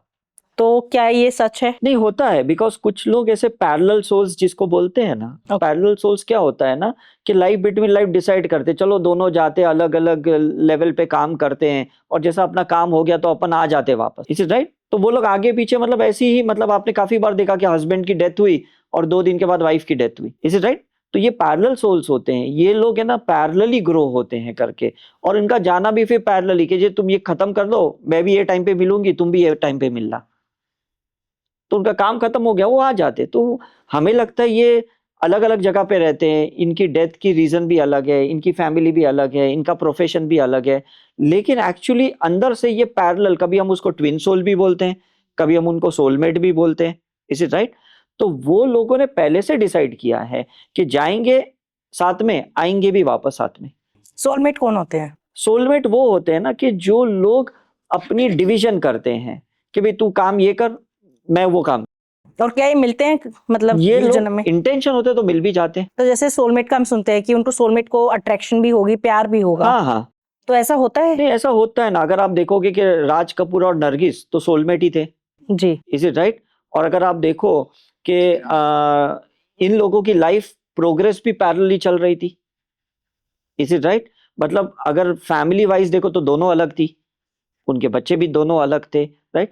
तो ये चीजें क्या है, उनकी यात्राएं साथ में चलती है और सोलमेट एक दूसरे को अपलिफ्ट जल्दी करते हैं, ये उनसे गिला शिकवा नहीं करते और ये अपना बैकग्राउंड भी नहीं देखते कि भाई मैं कैसे इसकी हेल्प करूं, उनको पता है मुझे हेल्प करना है मतलब करना ही है। और ट्विन फ्लेम्स क्या होते हैं फिर? ट्विन फ्लेम्स तो क्या है ना, एक ही सोल की 2 डिवीजन हो जाती है, मतलब वो एक इधर गया एक इधर चला गया, मतलब जैसे हम ट्विन बच्चे बोलते हैं, है ना, एक ही माँ के गर्भ से 2 निकले, ऐसा है। तो ट्विन फ्लेम मतलब ये ऐसा ही होता है कि वो बच्चा सोचता है ये काम तू कर सकता है, ये काम मैं कर सकता हूँ, तो वो एक ही चेतना के 2 फ्रेगमेंटेड पार्ट होते हैं। सोलमेट अलग अलग सोल के होते हैं, ट्विन फ्लेम एक ही सोल के 2 पार्ट होते हैं। तो उन लोगों की तो थोड़ी ज्यादा कनेक्शंस होती है ट्विन फ्लेम की कंपेयर टू द सोलमेट। और ये क्या अपोजिट जेंडर होता है या सेम जेंडर सेम से भी हो सकता है, डजंट मैटर, सेम भी हो सकता है ना। काफी बार हम देखते हैं कि 2 जुड़वा हुए तो 2 लड़कियां हुई, 2 लड़के हुए, इज इट राइट? तो सोलमेट्स अपोजिट जेंडर ही होंगे and twin flames same gender? Normally ऐसा होता है कर जी। तो उससे क्या होता है ना कि वो बंदे की जर्नी बहुत पैरेलल चलती रहती है, ऐसा है। और पेन दोनों को होता है। आपने मतलब ट्विन सोल में देखा होगा कि ये रो रहा है तो ये भी रो रहा है, ये हंस रहा है तो ये भी रो। सोलमेट में ऐसा सब नहीं होता, ऐसा होता है वो अपनी पैरेलल जर्नी बहुत अच्छे से करते हैं और वो इतने इंटरकनेक्टेड नहीं होते। वो टाइम टाइम पे मिलते हैं, एक दूसरे को हेल्प करते हैं, वापस गायब हो जाते हैं, फिर टाइम टाइम पे मिलते हैं, फिर एक दूसरे को हेल्प करते गायब हो जाते हैं। जैसे राज कपूर, मैंने कहा नरगिस, टाइम टाइम पे कोई पिक्चर में मिल गए, फिर वापस उसकी अलग हीरोइन, अलग हीरो, अलग पिक्चर। तो क्या सोलमेट्स में प्यार भी होता है? प्यार भी होता है ना, बिकॉज क्या है कि कहीं ना कहीं वो सोल अफेक्शन होता है ना। सोल अफेक्शन की वजह से क्या होता है कि एक अंदर का कंपैशन हमेशा बना ही रहता है, तुम कहीं पे भी रहो, ऐसा होता है। एंड देन कार्मिक पार्टनर्स कौन होते हैं? कार्मिक पार्टनर्स वो होते हैं ना कि जो कहते कि तुझे लेसन्स तो मैं ही सिखाऊंगा, और नॉर्मली हस्बैंड वाइफ कार्मिक पार्टनर्स होते हैं जो एग्जैक्टली ऑपोजिट लेसन सिखाने के लिए आए हैं, जो हम रेजिस्ट करते कि भाई ये तो मुझसे नहीं होगा, तो बोले ये तो मैं ही तुझे सिखा के छोड़ूंगा, तो दे आर कार्मिक पार्टनर्स, ऐसा होता है। तो इसलिए कम बनती है। हाँ, बिकॉज क्या है कि ऑपोजिट लेसन सीखने के लिए आए ना। तो जो ट्विन फ्लेम से बनती है या जो सोलमेट से बनती है, ये कभी कार्मिक पार्टनर से तो बन ही नहीं सकती। तो फिर तो एक्स्ट्रा मैरिटल अफेयर्स होंगे, इसलिए तो हो रहे, नहीं तो होते क्यों। तो इसमें गलती किसकी है? गलती किसी की नहीं है। ये क्या है ना, ये एक कैसा होता है कि आज आप बच्चे को स्कूल में भेज रहे हो, बच्चा स्कूल में अच्छे से पढ़ाई नहीं कर पा रहा है, आप उसको ट्यूशन भेज रहे हो, उसको क्लासेस भेज रहे हो, तो उसको थोड़ी हम गलत करेंगे। आप है ना प्रेजेंट सिचुएशन को ना किसी भी तरह से कंप्लीट करने की कोशिश कर रहे हो। मतलब अगर हम धर्म की नजर से देखें तो ये कार्मिक है, लेकिन अगर हम आध्यात्मिक नजर से देखें तो ये कहीं ना कहीं कंप्लीशन है, ये क्लोजर है ना। तो कुछ लोग एक्चुअली आगे बढ़ते हैं एक्स्ट्रा मैरिटल रिलेशनशिप में, कुछ लोग सिर्फ मेंटली इमोशनली कनेक्टेड रहते हैं, अंदर से वो इतना ही प्यार करते लेकिन दिखाते नहीं है, और वो आगे भी नहीं बढ़ते डर के वजह से कि भाई समाज क्या कहेगा। तो अकॉर्डिंग टू यू, हाँ, एक पीएलआर एक्सपर्ट हाँ, के अकॉर्डिंग हाँ, क्या सही है? मैंने कहा नहीं, यहाँ सही गलत की बात नहीं है, it's matter of your choice. नहीं, एक आत्मा के लिए क्या सही है? एक आत्मा के लिए तो कंप्लीशन सही है, Okay. है ना। कंप्लीशन, सपोज अगर हम बोले कि भाई रेखा फिजिकल लेवल पे गलत किया उसने, लेकिन उसकी सोल जितनी इवॉल्व हुई ना, इतनी एक्ट्रेसेस में किसी की नहीं हुई। समझ में आ रहा है कि नहीं? क्योंकि क्या होता है, बंदा की चॉइस है कि मुझे अलग लाइफ लेनी है किसी से एक्सपीरियंस लेने के लिए, कि इसी लाइफ में मुझे कंप्लीट करना है, राइट। तो अगर हम बॉडी लेवल पे देखें तो ये कार्मिक कहा जाता है, लेकिन अगर हम सोल लेवल पे देखें, हमारा परसेप्शन चेंज होगा, हमारा व्यू पॉइंट चेंज होगा। आप देखना कितने बड़े बड़े संत गुरु जो हैं, उनके यहाँ पे कोई माता होती है, कोई बहन होती है, कोई ऐसी महिला होती है जिसका कोई रिलेशनशिप किसी से नहीं, लेकिन दोनों बहुत इवॉल्व होते हैं। जैसे हम परमार्थ की आरती में जाते हैं, वहां स्वामी जी देखते हैं, तो वहां पे एक फॉरेनर लेडी है जो हमेशा उनके साथ रहती है, कोई रिलेशनशिप नहीं उनका। हम अरबिंदो आश्रम में जाते हैं, ऑरोविला में, वहां पे हम देखते हैं, ऐसे कितने जगह पे हम देखते हैं कि एक मेल और फीमेल है, और वो लोग एक्चुअली कोई रिलेशनशिप में भी नहीं है, और कोई हम डिफाइन भी नहीं कर सकते कि ये ऐसा है, लेकिन दोनों एक दूसरे को इवॉल्व कर रहे, अपलिफ्ट कर रहे। Is it right? कुछ लोग एस्ट्रली भी होते हैं, सपोज आनंदमयी माँ यहाँ पे है, माँ अवतार बाबा जी वहां पे है ना, मदर कॉनियन सिंगापुर में, साईं बाबा इंडिया में है। इनका भी मैंने देखा है कि ये लोग भी है ना एक्चुअली कहीं ना कहीं दोनों सोल्स कनेक्टेड हैं, लेकिन लोगों को नहीं पता। लोगों को लगता नहीं ये वहां कुछ कर रहे, ये यहाँ कुछ कर रहे, लेकिन एक फेमिनाइन पार्ट होता है उस, और एक मस्कुलाइन पार्ट होता है, दोनों अपनी स्पिरिचुअल जर्नी आगे बढ़ रहे हैं, और दोनों को एक दूसरे का फायदा हो रहा है। तो ये मैटर ऑफ चॉइस होती है कि आपको कौन से लेवल पे उसको कंप्लीट करना है। कुछ लोग सोचते हैं फिजिकल लेवल पे करना है, तो उसको तंत्र साधना कहते हैं। कुछ लोग कहते हैं फिजिकल लेवल पे हमको नहीं करना है, हमको एस्ट्रल लेवल पे करना है, तो वो स्पिरिचुअल साधना कहते हैं। Is it right? तो इट्स मैटर ऑफ चॉइस। कुछ लोग कहते हैं भी आज भले बड़ा फेस्टिवल है, मुझे उपवास करना है, कुछ कहेंगे नहीं मैं तो भरपेट खाऊंगा। तो आपको नहीं लगता फेस्टिवल को एक चॉइस के हिसाब से हम मनाते हैं? कोई कंपलसरी नहीं है कि नहीं ये फेस्टिवल है तो सबको मतलब उपवास करना ही होगा, ऐसा तो नहीं होता। और क्या ऐसा भी, जैसे आपने इतनी पास्ट लाइफ देखी है, तो जैसे हम सुनते हैं कि किसी पास्ट लाइफ में जानवर थे, हाँ, पक्षी थे, हाँ, ऐसा भी होता है? नहीं वो तो होता है ना। मैंने भी अपनी 2 पास्ट लाइफ देखी, एनिमल की, आउल की, ईगल की। देखो क्या है, आप है ना डायरेक्ट ह्यूमन किंगडम में तो वैसे भी नहीं आ सकते हो, सिंपल कॉन्सेप्ट है। आप मिनरल से आए, मिनरल से आप समझो प्लांट में आए, प्लांट से एनिमल में आए, एनिमल से ह्यूमन बीइंग में आए। Is it right? तो ये तो एक जेनेटिक इवोल्यूशन ही तो है, डीएनए का इवोल्यूशन तो है। तो हम काफी बार बोलते हैं ना इसके अंदर जानवर बुद्धि है, जैसे हम टेररिस्ट को बोलते हैं कि ये क्या जानवरों जैसे मार रहा है, हरकतें कर रहा है, सीरियल किलर रहता है, तो उसके अंदर एनिमल इम्प्रिंट्स बहुत एक्टिव है। और जो हीलर होता है, जो स्पिरिचुअल आदमी होता है, उसके अंदर प्लांट किंगडम बहुत एक्टिव रहता है, तो वो कंपैशनेट बहुत रहता है, हार्ट चक्र उसका बहुत एक्सपांडेड रहता है, मतलब वो किसी को भी ब्लेस करने बैठ जाएगा, किसी के लिए भी प्रे करने बैठ जाएगा। तो डिपेंड्स अपॉन, आप ह्यूमन में रह के भी ना दूसरे किंगडम की भी जीन्स को एक्टिवेट कर सकते हो, दूसरी इम्प्रिंट को भी कर सकते हो। तो कुछ बोलते ना यार ये इंसान तो हीरा है, हीरा है, इसका मतलब उसने डायमंड की कॉन्शियसनेस को एक्टिवेट किया।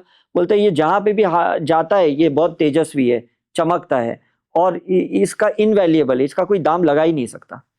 फॉर एग्जाम्पल लोग तमिलनाडु में रजनीकांत को बोलते हैं कि ये हीरा है करके, इज इट राइट? मतलब वो कोई भी पिक्चर में काम करे तो मतलब लोग भले फ्लॉप भी जाए, लोग उसको वर्शिप करेंगे।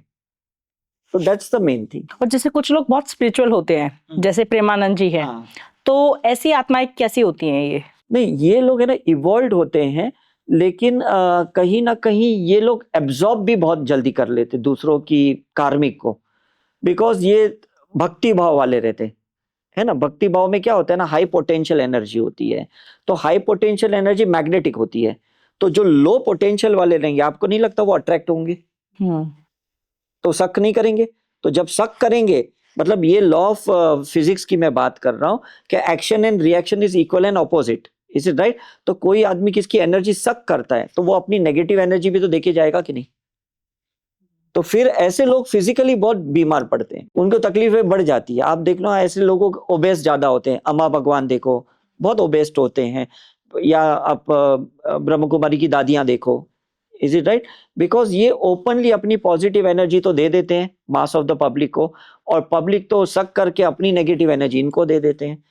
इसलिए स्पिरिचुअल जर्नी में ये होता है कि आप किसकी लेना नहीं है, आपको किसको देना नहीं है, आपको सिर्फ प्रे करना है, इंटेंशन रखना है कि इनकी सेल्फ क्लियरेंस हो, जाति स्मरण हो, राइट? अदरवाइज तो बुद्धा महावीर अगर ऐसा करते तो वो भी तो शक हो जाते, तो उनको तो मोक्ष निर्वाण कभी मिलता ही नहीं। सिंपल कॉन्सेप्ट क्या ये हाथ में होता है? ये अपने हाथ में होता है। आप इंटेंशन क्या डालो कि भाई तुझे जब जरूरत है तो मैं हूं, मैं ये बोल रहा हूँ, मैं तुझे जब जरूरत है ना, मैं भगवान से प्रार्थना करूंगा वो तेरे साथ रहे।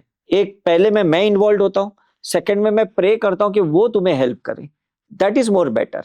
इसलिए हम कहते हैं जो रेकी हीलर होता है, जो प्राणी हीलर होता है, थीटा हीलर होता है, वो हमेशा इन्वोक करके किसी को हील करता है, खुद की एनर्जी नहीं डालता है, खुद का पावर नहीं डालता है, तो वो ड्रेन नहीं होता। तो जैसे प्रेमानंद जी हैं, तो वो क्या अपने मतलब एनर्जी शेयर कर रहे हैं बेसिकली? शेयर कर रहे हैं, बिकॉज क्या है ना कि उन्होंने साधना बहुत की, पहले बनारस में की है ना, जहाँ पे भी, उसके बाद उन्होंने जो भी मतलब एक एज होने के बाद भी अगर आप साधना को कंटिन्यू करते हो, इसका मतलब आप अपनी कुंडलिनी को ऊपर लेके आ रहे हो और उसको ट्रैंक्विलाइज ही नहीं कर रहे हो। ट्रैंक्विलाइज करते तो पब्लिक अट्रैक्ट नहीं होती।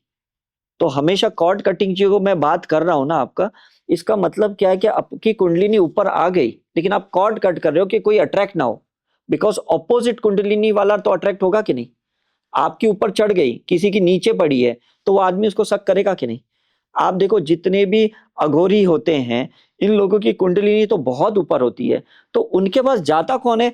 मैनिफेस्टेशन वाला जाता। और नागा साधु के पास कोई मैनिफेस्टेशन वाला नहीं जाता है, क्योंकि उनकी कुंडलिनी ऊपर नहीं होती है, वो एनलाइटेंड होते हैं। तो all depends on our choice कि हम कौन से लेवल पे रहना चाहते हैं कर। तो आपने कभी इनकी पास्ट लाइफ देखने की कोशिश की? जैसे धीरेन्द्र शास्त्री जी हैं, प्रेमानंद जी हैं, सबकी ऐसी देखी है मैंने, लेकिन मैं यही कह रहा हूँ ना कि इनकी चॉइस क्या होती है लाइफ बिटवीन लाइफ, कि भाई मुझे मास ऑफ द पब्लिक को ना अपनी एनर्जी से हेल्प करना। किसी की पास्ट लाइफ शेयर करेंगे आप इनमें से? नहीं, शेयर मतलब मैं ऐसा ओपनली नहीं बोल सकता हूँ, बिकॉज आपको पता है कि आजकल बहुत लोग ये हैं, लेकिन मैं इतना आपको इनडायरेक्टली समझा सकता हूँ कि जो अघोरी साधक होते हैं ना, वो लोग ही बाद में ना एनर्जी लेवल पे ऐसे साधु संत बनते हैं जो कहीं ना कहीं मास ऑफ द पीपल को कनेक्ट तो करते हैं, लेकिन वो अटैच्ड भी रखते हैं उनको।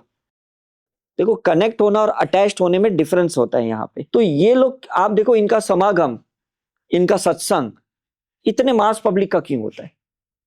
बिकॉज ये अटैच रखना चाहते हैं। और रियल स्पिरिचुअल जर्नी में कोई अटैचमेंट नहीं होना चाहिए, आप इंडिपेंडेंट होने चाहिए। आप उनको वो सूत्र दे दो जो सूत्र आप फॉलो कर रहे हो, आप उनको वो मंत्र दे दो जो मंत्र आप फॉलो कर रहे हो, आप वो स्पिरिचुअल थेरेपी दे दो जो आप फॉलो करते हो, तो आप डिटैच्ड हो गए कि नहीं? लेकिन ये ऐसे करेंगे ही नहीं, क्योंकि इनको अपने ऑर्गेनाइजेशन से एक अटैचमेंट है, इनको पब्लिक फॉलोअर से अटैचमेंट है। Is it right? और पब्लिक को भी ऐसे लोग चाहिए जो मैजिक करें, मिरेकल करें, सिर्फ कह दे भाई मैं हूं, बस तू सोच, तुझे मैनिफेस्ट करता हूं। तो आप यहाँ पे भी देखो, आपके दिल्ली में भी कितने ऐसे महाराज हैं जो आज फिजिकली प्रेजेंट नहीं है, लेकिन आज भी उनके नाम से चमत्कार होते हैं। मतलब वो अटैचमेंट कितना स्ट्रांग रहेगा कि वो नहीं है और लोग उनको याद कर रहे और उनका काम हो रहा है। तो इस इंसान का खुद का एनर्जी तो काम पे नहीं आ रहा है, उसके गुरुओं की एनर्जी यहाँ काम पे आ रही है। तो ये आपको नहीं लगता ये कहीं ना कहीं manifestation through the external power हो रहा है? तो कॉर्ड कट करने का मतलब क्या? तुम अपने पावर से मैनिफेस्ट करो, तुम और किसी के पावर से मत करो, क्योंकि आप ज्यादा नहीं चलोगे, फिर आप जब गिरोगे तो बुरा गिरोगे। और जैसे कुछ लोग बहुत रिच होते हैं, हाँ, या रिच फैमिली में बर्थ लेते हैं, तो इनके क्या कर्म होते हैं? इनके तो दो ही पॉसिबिलिटी है, या तो पुण्य बहुत किए तो इनको फिर कुछ करना नहीं है। आपके हिसाब से पुण्य क्या है? पुण्य ये होता है कि जो आपने हर मोमेंट में ह्यूमन सर्विस के बारे में सोचा, दैट इज पुण्य। अगर आज मैं आपके साथ पॉडकास्ट कर रहा हूं और मैं इंटेंशन डाल रहा हूं यार ये पॉडकास्ट ना लाखों लोगों को फायदा होना चाहिए, तो ये पुण्य है। मैं सोची यार मैं फेमस होना चाहिए, मेरे व्यूज बढ़ने चाहिए, तो ये सेल्फिश है, ये कार्मिक है। समझ में कि नहीं? तो जो भी आप कुछ करते हो उसमें अगर आपने लोगों को कंसीडर किया वो पुण्य है, और जो भी कुछ किया उसमें सिर्फ आपने अपने बारे में सोचा तो ये कार्मिक है। तो जैसे हम बात कर रहे थे कि जैसे कुछ लोग बहुत रिच पैदा हाँ, होते हैं या फैमिली में ऐसे जन्म हाँ, लेते हैं, हाँ। तो इनके क्या कर्म रहे होते हैं? इनके क्या है ना, ये बहुत सारे साधनाएं पंडित हो चुके होते हैं नॉर्मली, बिकॉज इन्होंने इतनी भगवान की भक्ति की है, इतना पावर पोटेंशियल क्रिएट किया है, और फिर लाइफ बिटवीन लाइफ डिसाइड किया भाई मुझे वरदान दो, अब मुझे बहुत पैसे वाला बनना है। जो भक्ति कर लेता है वो पैसा भी मांगेगा किसी जन्म मांगता में। है, क्योंकि क्या होता है ना, उसको एक्सपीरियंस भी तो चाहिए ना। आपको नहीं लगता कि पैसा और सब कुछ भोगने के बाद ही आप स्पिरिचुअलिटी में जाते? नहीं, ऐसा नहीं है। अभी आप देखो तिरुपति बालाजी में जितने पंडित हैं, या कलकत्ता के मंदिर में जितने पंडित हैं, ऐसे बड़े बड़े मंदिरों की मैं बात कर रहा हूं, वो लोग मैक्सिमम किन लोगों को देखते होंगे? किन को देखते होंगे? रिच। रिच 10% जो वीआईपी क्राउड में आते, 90% वो गरीबों को देखते। यस। 90% जो 10 घंटे 12 घंटे 5 घंटे कतार में खड़े रहते। तो ये क्या सोचेंगे कि यार मुझे ये मास पब्लिक तो बनना ही नहीं नेक्स्ट लाइफ में, मुझे उन वीआईपी क्राउड में से जो आए दर्शन किए चले गए, इंप्रेस तो वो उनसे ही होंगे कि नहीं? गरीबों से कौन इंप्रेस्ड हो? वो तो हर कोई तो होता मैं है। हाँ यही जी। कह रहा हूं ना मैं। जी। तो फिर ये लोग अपनी पावर को नेक्स्ट लाइफ में उनसे कनेक्ट करते हैं। और जितने रिच लोग भी रहते हैं ना, आज देखो धीरूभाई अंबानी जैसे बंदे भी, ये लोग बालाजी टेम्पल के पुजारियों को अपने घर पे 40 लोगों को बुला के पूजा करवाते। तो आपको नहीं लगता कि इनकी एक लूप साइकिल है पंडितों की और इनकी पैसे वालों की? समझ में आ रहा है? तो ये नेक्स्ट लाइफ में तो ये डिजायर करेंगे कि मैं अंबानी के घर पे जाके पूजा कर रहा हूं, मैं खुद अंबानी क्यों ना बनूं। लेकिन जो स्पिरिचुअल होते हैं वो लोग जिन्होंने ये सारी चीजों को भुगत लिया है, सेटिस्फाइड हो गए, खुश हो गए, उन्होंने ये सारी चीजों से डिस्कनेक्ट हो गए, वो लोग सोचेंगे अब मुझे मैच्योर सोल एकांत में ना बुद्धा बनना है, मुझे महावीर बनना है, मुझे गुरु नानक देव बनना है। फिर वो लोग कभी ऐसे डिजायर क्रिएट नहीं करेंगे। That's the main thing. तो पूरा खेल क्या है, आप एनर्जी लेवल पे जीना चाहते हो कि चेतना के लेवल पे जीना चाहते हो, कॉन्शियसनेस लेवल पे जीना? पूरा चॉइस ये दो ही का है, और कोई चॉइस है ही नहीं आपका। तो जैसे LGBTQ है, जैसे तो जो जेंडर कंफ्यूजन रहती हाँ, है, हाँ। ये पास्ट लाइफ की वजह से है या इसी लाइफ में सब नहीं कुछ नहीं, कर्म पास्ट है? लाइफ की वजह से ही होती है Okay. डेफिनेटली। तो सिंपल है ना कि इंसान कंफ्यूज क्या है कि मेरे लिए कौन सा जेंडर अच्छा है। समझ में ना, क्योंकि कुछ एक लाइफ में आदमी ने बहुत धोखे खाए हैं किसी एक जेंडर से। हम लोग की कल ही बात चल रही थी, आप देखना जो कोरियोग्राफर होते हैं या मेकअप आर्टिस्ट होते हैं, ये लोग ज्यादा करके ऐसे गेज ज्यादा होते हैं। यस। Is it right? क्योंकि ये लोग, या जो फैशन डिजाइनर्स होते हैं, बिकॉज वो लोगों को है ना एक ही जेंडर पे ना ज्यादा अट्रैक्शंस होता है, दूसरी जेंडर से ना इनको इरिटेशन होती है। तो फिर नेक्स्ट लाइफ में फिर वो बर्थ भी तो ऐसे लेंगे ना, तो आप उनको डिफाइन ही नहीं कर पाओगे कि ये क्या है करके। बिकॉज ये अंदर से कंफ्यूज्ड है, इनकी सूर्य नाड़ी से जीना है कि चंद्र नाड़ी से जीना है, मस्कुलिन एनर्जी से जीना है कि फेमिनिन एनर्जी से जीना है, ये कंफ्यूजन इनका बना रहता है, ऐसा रहता है। आजकल जैसे बहुत ज्यादा एक रील्स वायरल हो रही हैं कि अगर एक रिलेशन को चलाना है तो शिव शक्ति का कॉम्बो हाँ। होना चाहिए, यानी कि जो मैन है हाँ। वो मैस्कुलिन एनर्जी हाँ, होनी हाँ, चाहिए। हाँ। बट आजकल क्या है कि उनमें फेमिनिन एनर्जी ज्यादा होती है, ज्यादा इसलिए होती है। ज्यादा Exactly. लड़ाई और ऐसे होता सही है। बात। तो इस पर थोड़ी क्लैरिटी देंगे आप? नहीं, मैं हमेशा अपने पहले भी पॉडकास्ट में कह चुका हूं कि आजकल की महिलाओं में मस्कुलिन एनर्जी ज्यादा है, बिकॉज उनको मैनिफेस्टेशन करना है, उनको अपने घर वालों को संभालना है, या उनको दिखाना है समाज को कि हम भी कम नहीं है। तो उससे क्या होता है, उनकी क्रिएटिविटी खत्म हो जाती है, उनकी फेमिनिन खत्म हो जाती है। उन्हें लगता है कि समाज का सक्सेस मस्कुलाइन एनर्जी का है। एक्चुअली वैसा नहीं है, समाज का सक्सेस फेमिनिन एनर्जी का होता है, लेकिन दिखता मस्कुलाइन एनर्जी है, फ्रंट पे वो आता है। तो हम सोचते मुझे वो बनना है, लेकिन वो बनने से फायदा नहीं है, वो तो सिर्फ इंटेलेक्ट का पार्ट है ना, शिवा का इंटेलेक्ट का पार्ट है, लेकिन रियल तो माँ की शक्ति है या माँ की क्रिएटिविटी है।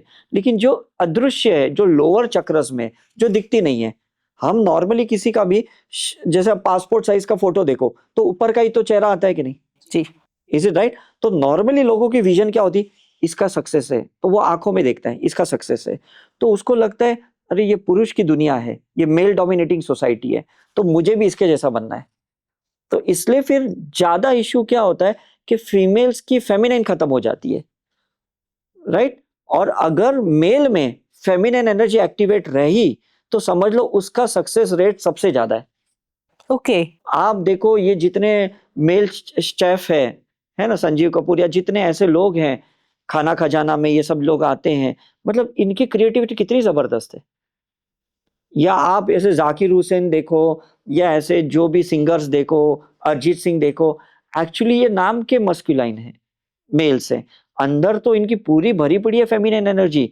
इतनी आवाज में दर्द है, म्यूजिक में दर्द है, इनकी आर्ट में दर्द है, ये आया कहाँ से? ये फीमेल्स का तो दर्द आता है, मेल्स को तो दर्द ही कहाँ होता है? तो इनकी ग्रोथ ज्यादा होती है। That's the main thing. इसलिए जो इंसान माँ की शक्तियों के साथ ज्यादा जुड़ा रहता है, भले वो मेल रहे, तो सक्सेस रेट उसका ज्यादा है। फीमेल्स अगर माँ की शक्ति से ज्यादा जुड़ा है तो फीमेल्स की सक्सेस रेट ज्यादा है। सिंपल कॉन्सेप्ट है। तो हम लोग पास्ट लाइफ रिग्रेशन में क्या करते हैं, मस्कुलिन एनर्जी को सिर्फ इंटेलेक्ट 17-18% को एक्टिवेट रखते हैं, 80% तो हम उसकी फेमिनाइन को ही एक्टिवेट करते हैं। चाहे वो सुपर जीन्स हो या उसका आर्ट हो, उसकी कला हो, वो फेमिनाइन से ही एक्टिवेट हो सकती है। सक्सेस तभी मिलता है उसको, तो मिल ही नहीं सकता है उसको। और जैसे मेरी खुद की एक रील वायरल हुई थी, मैंने उन पे कह दिया था कि मेरे हस्बैंड मेरे पैर छूते हैं, हाँ, मेरी बेटी के पैर सही छूते बात हैं, है। तो ये चीज बहुत वायरल हो गई थी कि गलत है ये। आप इस पर क्या कहना नहीं, चाहोगे मैं कि खुद पैर भी तो छूने छूता हूँ, चाहिए? मैं भी खुद छूता हूँ जी, मैं तो अपनी बेटी के भी छूता हूँ, राइट? क्योंकि क्या होता है, सिर्फ ऐसा नहीं है कि मदर है, दादी है, नानी है, वही जो हाई मतलब बड़ी एज की है उनसे ही छूना चाहिए। Actually you respect to a feminine energy, that's the simple concept. Because हम कहते हैं ना, माँ की शक्ति तो पैरों में होती है, तो जब आप किसी भी फीमेल्स का पैर छूते हो, मतलब आप एक्चुअली माँ की शक्ति को छूते हो, ये ऐसा कॉन्सेप्ट होता है करके। तो आपने देखा होगा ना कि मोक्ष भले मेल को मिलता है, इज इट राइट, लेकिन मैनिफेस्टेशन तो फीमेल ही करती है। समझ में आ रहा है? और मेल जब अपनी फेमिनाइन एनर्जी को एक डिवाइन लेवल पे लेके जाता है, तब उसको मोक्ष मिलता है। अपनी फेमिनाइन एनर्जी को मोक्ष में तब लेके जा सकता है जब उसको वो डिवाइनली देखता है, जब वो उसको वर्शिप करता है। तो जो ऐसे वाइफ को या बेटी की पैर छूता है, इसका मतलब वो अपनी फेमिनाइन एनर्जी को डिवाइन एनर्जी समझता है, उस लेवल पे ले जाना चाहता, उसका इंटेंशन वो रहता है। अब वो सिर्फ स्त्री नहीं रही, अब वो एक एक्चुअली डिवाइन एनर्जी है, तो उसमें फर्क हो जाता है ना। आपकी भी लाइफ में प्रॉब्लम्स चल रही हैं, आप भी कहीं ना कहीं भूत प्रेत बाधा से तकलीफ में हैं, पितर दोष है, या आपको समझ नहीं आ रहे हैं कि लाइफ के आप उस फेज में हैं जहां आपको क्लैरिटी नहीं मिल रही है, बिजनेस करें या जॉब करें, लव मैरिज या अरेंज मैरिज, आगे फ्यूचर क्या है, मोक्ष की राह पर चल भी रहे हैं कि नहीं, आपको अपने इष्ट देव के बारे में पता भी है, लाइफ का पर्पस क्या है, करने क्या आए हैं। इस धरती पर कभी भी कोई भी ऐसे ही जन्म नहीं लेता है, हर एक आत्मा का एक लक्ष्य होता है, कुछ करने वो आई है। इन सब की क्लैरिटी कहाँ मिलेगी? इन सब की क्लैरिटी आपको आकाशिक रीडिंग में मिल जाएगी, जहाँ आपके ही मास्टर्स, जहाँ आपके ही पूर्वज, जहाँ आपका ही इष्ट देव ये बताएगा कि आपको क्या करना चाहिए इस पूरी लाइफ में, आपका क्या पर्पस है और पास्ट लाइफ में आप क्या करके आए थे। कोई कर्म पेंडिंग तो नहीं था जो आपको पूरा करना चाहिए? क्या आपके पूर्वज जो इस धरती पर नहीं है कुछ कहना तो नहीं चाहते हैं? इन सारे सवालों के जवाब सिर्फ और सिर्फ आपको आकाशिक रीडिंग के सेशन में मिल जाएंगे। अगर आप भी अपनी रीडिंग करवाना चाहते हैं, आप भी क्लैरिटी चाहते हैं लाइफ को लेकर, तो नीचे दिए गए नंबर पर आप कॉन्टैक्ट कर सकते हैं, बुक कर सकते हैं अपना स्लॉट। तो अपने बारे में जानिए, क्लैरिटी लीजिए लाइफ में कि करना क्या है, सॉल्यूशंस पाइए अपने इष्ट देव से, अपने पूर्वजों से। जय माता दी। और क्या बिना पीएलआर करवाए भी अपनी पास्ट लाइफ के कुछ साइंस देखते हैं हम अपनी वो तो जो हर नॉर्मल मोमेंट में देखते हैं, हर Okay. मोमेंट में देखते हैं। आप खुद सोचते हो अरे ये रेस्टोरेंट में शायद मैं पहले भी आ चुकी हूँ, ये इंसान को मैं पहले भी मिल चुका हूँ। ऐसे कितनी बार होता है हमारे साथ। ओके। Is it right? मतलब कोई ऐसी सिचुएशंस आती है जहाँ पे हम कैजुअल रहते हैं और अचानक लगता है अरे ये तो लगता है मैं मेरे साथ हो चुका है पहले यहाँ पे। मतलब आपकी पास्ट की इम्प्रिंट एक रील ही तो है, और रील तो रीटैप होती है, रीएक्टिवेट होती है, रीलिविंग होती है। तो कभी ना कभी आपको ना उसी सिचुएशन में, उसी परिस्थिति में, उसी इंसान के साथ वापस डाला जाता है और आप उसको एक्नॉलेज भी कर सकते हो। ऐसा होता है ना। और क्या रिश्तों में भी चेंज आता है पीएलआर करवाने के बाद? बहुत चेंज आता है। रिश्तों में क्या होता है, देखो उसकी एनर्जी बदलती है, जी। राइट? और अगर ट्रांसफॉर्मेशन हुआ तो उसकी कॉन्शियसनेस भी बदलती है, तो रिलेशन तो बदलेंगे ही कि नहीं। अब ये चैलेंज क्या है पता है, कि अगर आप फियर के साथ हो कि ये पास्ट लाइफ होगा तो मेरा इसके साथ रिश्ता खत्म होगा, ऐसा नहीं है। अब मेरा इसके साथ डिवाइन रिश्ता होगा, कार्मिक नहीं होगा। लेकिन इंसान को अगर ड्रामा चाहिए तो कार्मिक रिलेशन चाहिए, ठीक है? और इंसान को अगर कर्म से फ्री होना है तो डिवाइन रिलेशनशिप चाहिए। तो अगर आप उसको एक्नॉलेज कर पाओगे कि पास्ट लाइफ के बाद अब हम अटैच्ड कम रहे, लेकिन अब हम झगड़े भी कम कर रहे हैं। लेकिन कोई सोचेगा यार पहले वाले झगड़े ही अच्छे थे, ये पास्ट लाइफ नहीं करवाता तो बेटर था, हमको तो उसमें ही मजा आता था। जी। सो मतलब ये कितनी बड़ी एक डाइवर्सिटी है, कितनी बड़ी पोलैरिटी वाली बात है कि आपको पास्ट लाइफ रिग्रेशन करना क्यों है। ड्रामा को कंटिन्यू करना है कि ड्रामा को शून्य करना है?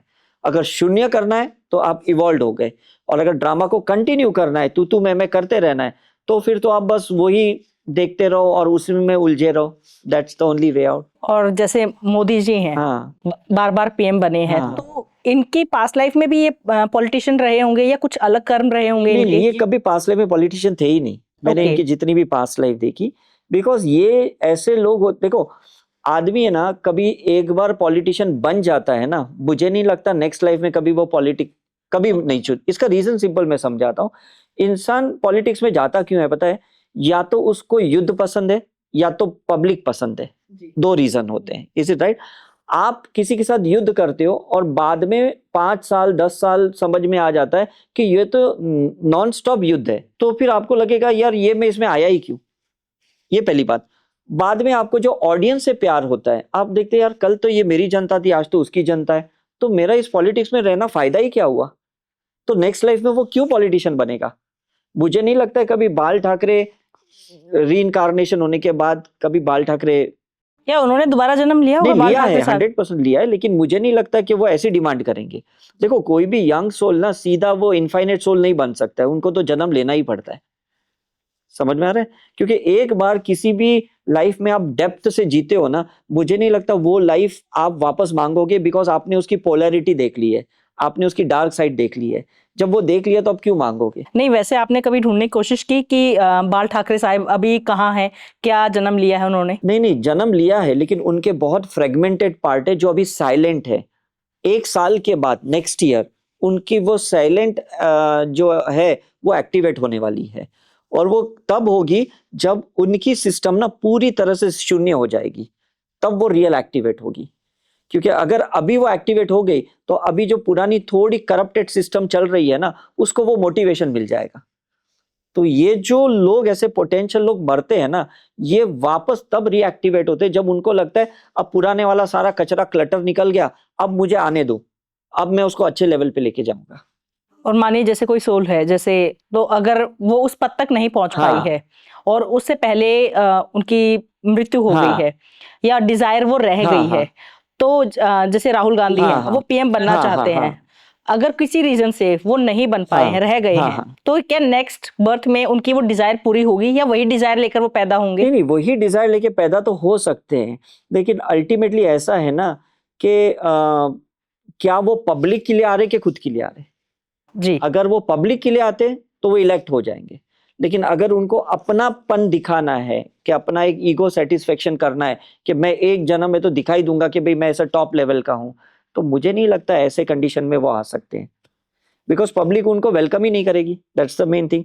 तो नरेंद्र मोदी का भी मैंने देखा, जो पास्ट लाइफ थी वो बहुत साधक थे, साधनाएं बहुत की थी, लेकिन उन्हें लग रहा था कि मैं कुछ रिवॉल्यूशन करूं, क्रांति लेके आऊं। तो जब क्रांति लाने के लिए उनको ये पथ जरूरी था। आप ऐसे साइलेंटली क्रांति नहीं ला सकते।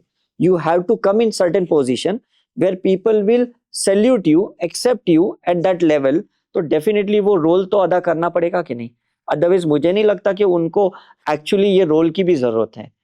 लेकिन जब आप ऐसा इंटेंशन डालते हो तो आपको वो किरदार निभाना ही पड़ता है, अदरवाइज जरूरत क्या है। और क्या जैसे मानिए किसी जन्म में आप हिंदू थे, आपने हिंदू देवी देवता की पूजा की हुई है, अगले जन्म में आप इस्लाम धर्म में आ गए हैं, तो ऐसा भी होता है, भगवान भी चेंज होते हैं? और क्या कभी किसी ने मानिए अपनी पास्ट लाइफ में जब देखा कि मैं दूसरे धर्म से था, तो वो उससे कनेक्ट हुआ है, कन्वर्ट हुआ है? वो तो बहुत ही कॉमन है। जैसे मैं अपने खुद का एग्जांपल देता हूँ कि मैं 4 साल से मैं क्रॉस पहन रहा हूँ जीसस का, जी। जबकि कोई क्रिश्चियन फ्रेंड भी नहीं है, कोई कॉन्वेंट स्कूल में नहीं था, मैं तो जीएसबी स्कूल में था।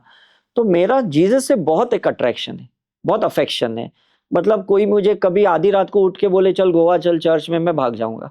कोई कहेगा भाई लंदन के चर्च में चल, मैं चले जाऊंगा। तो मेरा अट्रैक्शन है, लेकिन कन्वर्शन का एक फ्री चॉइस होती है कि मुझे कन्वर्ट होना है कि नहीं होना है। मैं कन्वर्ट कब होऊंगा? जब मैं अपने धर्म को बहुत नीचा समझूंगा कि देखो मेरे धर्म में तो मुझे कुछ मिल ही नहीं रहा है, लेकिन वो धर्म में मुझे बहुत कुछ मिल सकता है। मतलब मैं इल्यूजन क्रिएट करता हूं। अटैचमेंट का मतलब कन्वर्जन नहीं होता। अटैचमेंट का मतलब होता है कि आपको एक अफेक्शन है, लेकिन इल्यूजन से आदमी ना धर्म परिवर्तन करता है इसी लाइफ में। आप देखते हो हिंदू क्रिश्चियन बन जाते हैं, कोई हिंदू मुस्लिम बन जाते हैं, उनको लगता है कि वो धर्म में पोटेंशियलिटी ज्यादा है, उसमें पावर ज्यादा है, या उसमें मैनिफेस्टेशन बहुत है, या उसमें ही मोक्ष मिल सकता है, मुक्ति मिल सकती है। एक्चुअली ऐसा कुछ नहीं है। हर धर्म की एक स्कूल सिलेबस है, वो सिलेबस के थ्रू सबको गो थ्रू करना पड़ता है। मैंने अपने आप को मौलाना भी देखा है, मैंने जैन अपने आप को साधु भी देखा है, मैंने मैक्सिमम लाइफ मैंने चर्च में मैंने अपने आप को प्रीस्ट भी देखा है। अब इस लाइफ में वापस मैं जैन धर्म में हूं, लेकिन मैं सबको मानता हूं। मतलब लोग हैरान होते हैं कि मैं साईं बाबा को कैसे मानता हूं, मैं गुरुद्वारा इतना रेगुलर जाता हूं, मैंने अपने आप को गुरुद्वारा में भी देखा है। ऐसा है कि मैं नानक की भक्ति कर। तो ये होता है ना कि आप अगर सोल की एक्नॉलेज करते हो, सोल की जर्नी देखते हो, तो इसका मतलब आपने सब कुछ कवर कर लिया है। अल्टीमेटली आप वननेस पे आ गए हो, वननेस से आप शून्य में आ गए हो, और जब शून्य में आओगे तभी आपको मोक्ष निर्वाणा मिलेगा। तो वो 360 डिग्री सिलेबस ऑफ धर्म तो पूरा करना पड़ेगा कि नहीं। आप एक ही धर्म में बार बार जन्म नहीं ले सकते। जिससे आज आपको अटैचमेंट है, इसका मतलब दूसरे धर्म से आपको डिटैच है आप। डिटैच्ड है। तो नेक्स्ट लाइफ में आपको वो धर्म मिलेगा, क्योंकि उसका भी आपको कंप्लीट करना है। तब इससे डिटैच्ड हो जाओगे, तब जाके आपका वो कंप्लीशन होगा, नहीं तो होगा कैसे। और जैसे आप बात कर रहे थे साइकिक सर्जरी, ये क्या होती है? नहीं, इसमें क्या है कि जैसे अगर मैं आपको बोलूं कि ये धर्म से हम बिलोंग करते हैं, अब अगर मुझे दूसरे धर्म का एक्सपीरियंस लेना है इसी लाइफ में, तो मुझे साइकिक सर्जरी करके एक प्रोसीजर होती है, जिससे मुझे पुराने अटैचमेंट को डिसॉल्व करना है, ताकि मैं कुछ नया सीख पाऊं। तो ये एक थेरेपी, एक ट्रीटमेंट पार्ट है, जिसमें आप किडनी से गिल्ट भी निकाल सकते हो, लीवर से एंगर भी निकाल सकते हो, अल्कोहल का अटैचमेंट भी निकाल सकते हो, एडिक्शंस भी निकाल सकते हो, है ना। आप ट्यूमर सिस्ट भी निकाल सकते हो, पास्ट लाइफ की कोई इम्प्रिंट्स भी निकाल सकते हो, आप रेप की या ट्रॉमा की या अर्थक्वेक की जो भी ऐसे मेमोरीज है उसको भी आप निकाल सकते हो। और वो निकालोगे तो फिर आप नई कुछ एक्सपीरियंस ले पाओगे ना। नहीं तो लोग कर ही नहीं। आपने काली माँ को देखा कि उनके गले में बहुत स्कल्स थे, देखा कि नहीं, और ऐसे खून टपक रहा था। तो वो कह रहे हैं कि अपनी ब्लड के अंदर से ना अलग अलग पर्सनालिटीज निकालो। जो हम रावण का 10 सर देखते हैं, तो वो साइकिक सर्जरी है कि जो भी लस्ट है, एंगर है, हेट्रेड है, वो एक एक को आप तोड़ो, तो फाइनली आप वो रहोगे जो आप हो। तो जब तक आपके अंदर ये मल्टी पर्सनालिटीज है, साइकिक सही से उसकी पिलिंग नहीं करोगे, उसके लेयर्स नहीं निकालोगे, ओरिजिनल आप कहाँ से बाहर आओगे? आपके अंदर भगवान ने, परमात्मा ने ओरिजिनली कुछ तो क्वालिटी लेके भेजा है कि नहीं, लेकिन उसके लिए दूसरी क्वालिटीज पहले निकालनी पड़ेगी, जो एंसेस्टर्स ने डाली है, फ्रेंड्स ने डाली है, इल्यूजनरी आपने डाली है, ये सब साइकिक सही से निकालनी पड़ेगी। फिर बचेगा कौन? You the origin. आत्मा का इंटेलेक्ट पार्ट बचेगा, ब्रेन का खत्म हो जाएगा, और वो फिर आत्मा का जो इंटेलेक्ट पार्ट है वो आपको अबंडेंस में लेके जाएगा, वो आपको रियली प्रसिद्ध कर देगा करके, ऐसा होता है। तो थैंक यू सो मच, बहुत अच्छा लगा आपसे बात करके, Thank you. बहुत कुछ जानने को मिला और मेरे खुद के क्वेश्चंस आ रहे थे इतने ज्यादा जो मैंने आपसे किया। Good good. आपको कैसा लगा मुझे हमारे तो साथ? बहुत मजा आया, थैंक यू, बिकॉज आप इतने अच्छे रिसीवर थे तो मुझे बोलना इजी हो गया। जी जी मैं तो नॉर्मली पॉडकास्ट में क्या होता है, सामने वाला इतना ट्रांसपेरेंट नहीं रहता, तो मुझे थोड़ा झिझक के बोलना पड़ता है, जी। मुझे वो फिल्टर करना पड़ता है अपनी बातों को, जी कि भाई सामने वाला एक्सेप्ट नहीं करेगा, रेजिस्ट करेगा, लेकिन इस आपके साथ मुझे बहुत इजी लगा, ऐसे लगा कि बहुत फ्रेंडली जा रहा है, और मुझे लगता है यही ऑडियंस को ज्यादा बेनिफिट होगा इससे। जी जी, thank you so much. Thank you, God bless. आपके कोई कमेंट्स हैं, आप कुछ चाहते हो कि मुझे ये सवाल करने चाहिए थे या कुछ रह गए हैं क्वेश्चंस, तो वो आप कमेंट्स में लिख सकते हैं। अगर आप चाहते हैं कि इस पॉडकास्ट का पार्ट 2 आए तो वो भी आप वोट जरूर करिएगा। जय माता दी।